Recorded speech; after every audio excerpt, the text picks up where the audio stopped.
Geret HaKodesh, Siman Chavtet, sur la page 296.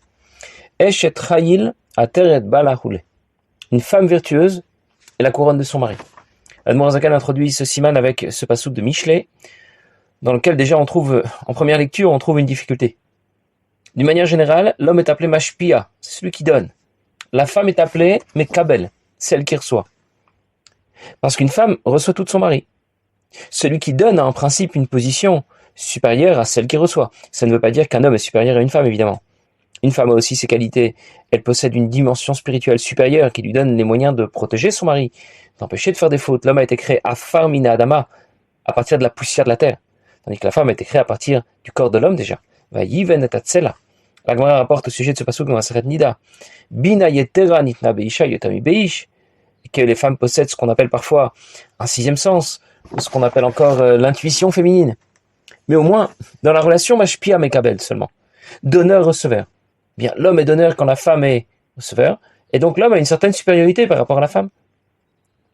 Pourtant, quand le passouk dit qu'une femme est la couronne de son mari, ça veut dire qu'elle lui est supérieure, comme la couronne qui est au-dessus de la tête. Le problème ne se pose pas seulement dans le cadre de la relation homme-femme, il se pose d'abord dans le cadre de la Torah. Le passouk dit dans Kohelet, tu mèneras ta vie avec la femme que tu as aimée. Et l'Emfarshim m'explique quelle est cette femme que tu as aimée dont parle le passouk. Il s'agit de la Torah. Quand le passouk dit qu'une femme vertueuse est la couronne de son mari, il s'agit aussi de la Torah parce qu'on distingue dans la Torah deux grands domaines. Torah Shebirtav, la Torah dans sa dimension écrite, qui est Mashpia, d'honneur comme un homme, et Torah Shebealpe, la Torah dans sa dimension orale, qui est Mekabel, receveur comme une femme. Torah Shebealpe reçoit son contenu, Torah Shebirtav. Les enseignements de Torah Shebealpe sont tirés de Torah Shebirtav. La Gemara demande souvent, Mena Anemile, d'où on le sait, quelle est la source dans Torah Shebirtav? La Torah écrite de tel ou tel enseignement. Torah Shebirtav donne des informations qui seront développées par Torah Shebealpe, comme un homme donne à une femme tout ce dont elle a besoin.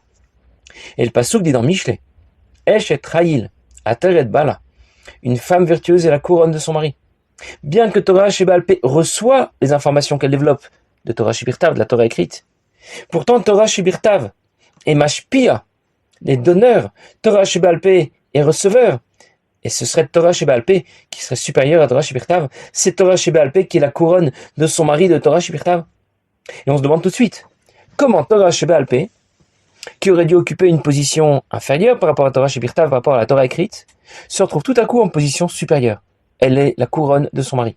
Alors bien sûr, Torah Shebealpe contient une grande richesse d'informations, mais la richesse de ces informations proviennent d'un socle. Et ce socle, c'est Torah Shebirtav, c'est la Torah écrite. La Torah écrite sans laquelle rien ne peut se construire. Torah Shebealpe nous semble dépendante de Torah Shebirtav. Et là, le passouk semble dire le contraire. On l'appelle la couronne.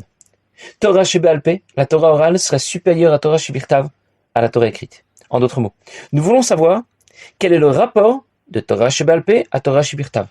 De la Torah dans sa partie orale, la Gemara, la Halacha, le Midrash, et la Torah dans sa partie écrite, Torah Nevim Ktuvim.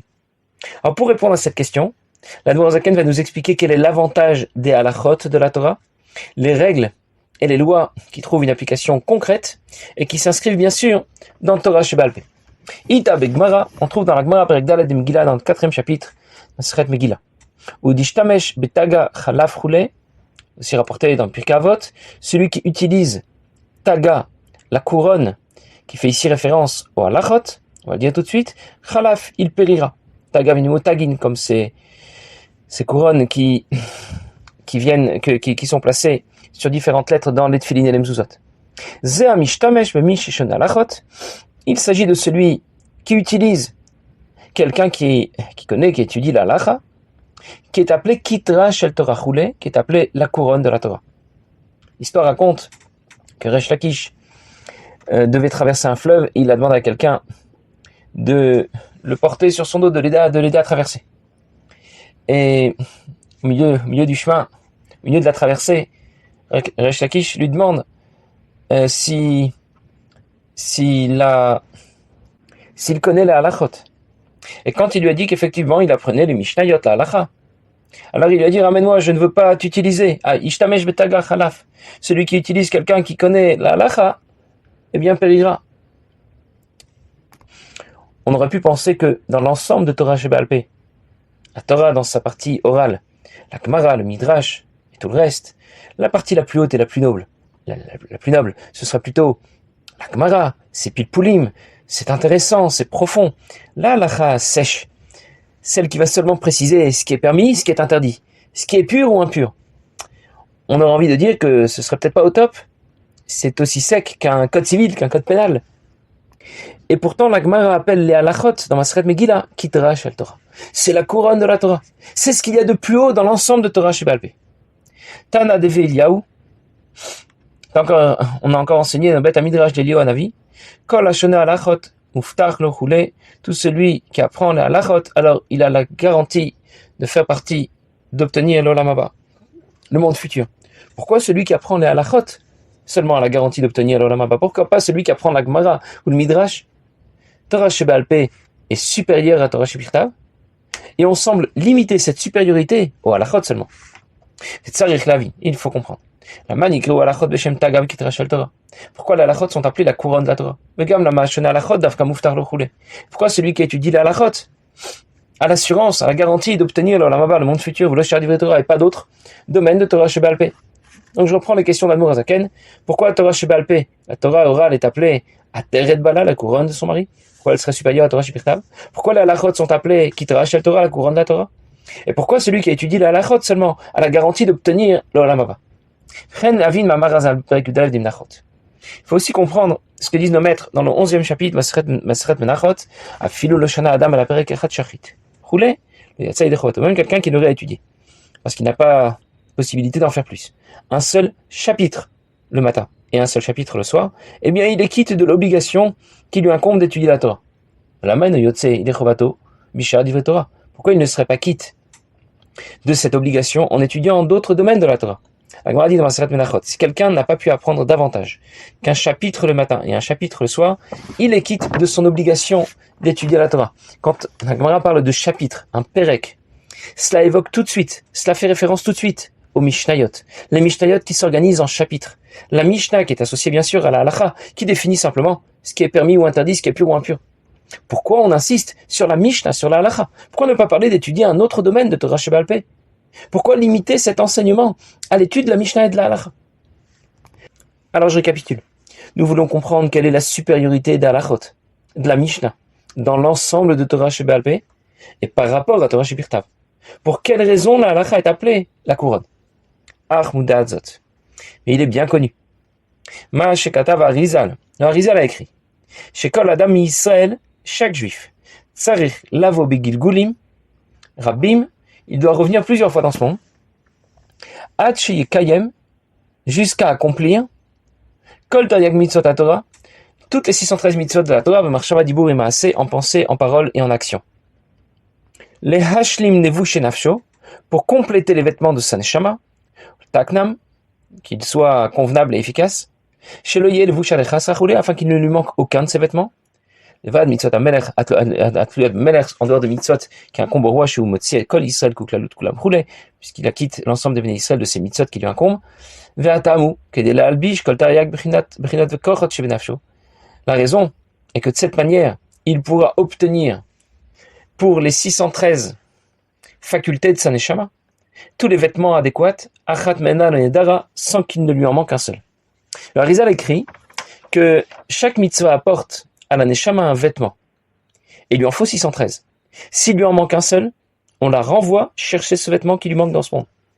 Certaines mitzvot incombent au roi uniquement. Le roi est appelé le cœur du peuple et donc il représente tout le peuple. Les mitzvot que le roi va accomplir sont accomplies au nom de tout le peuple juif. Et il les rend quitte. D'autres mitzvot incombent aussi aux Kohanim. Mais parce que toutes les neshamot se rejoignent, les mitzvot que les Kohanim vont accomplir vont aussi profiter à l'ensemble du peuple juif. Toutes les strates de notre neshama doivent se vêtir de ces vêtements que constituent les mitzvot. C'est une nécessité absolue. Pas d'impasse possible. Et on voudrait bien comprendre pourquoi c'est tellement nécessaire. Les mitzvot constituent les vêtements de l'âme. Ça veut dire l'interface nécessaire dont les neshamot vont avoir besoin dans le Gan Eden pour profiter de la lumière divine qu'elles vont y trouver. La lumière divine qui rayonne dans le Gan Eden est trop puissante pour que la neshama puisse la supporter.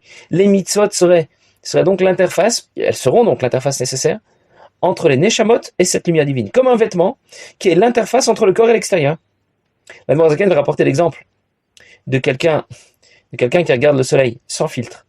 Alors de deux choses l'une, soit il sera complètement aveuglé et finalement il ne verra plus rien, soit il va devoir détourner son regard et il ne verra plus rien non plus.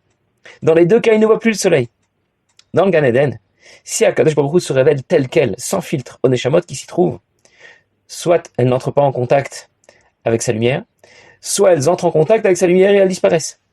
Il faut donc une interface intermédiaire qui fera la liaison entre les Neshamot et Akadosh Baruch Hu.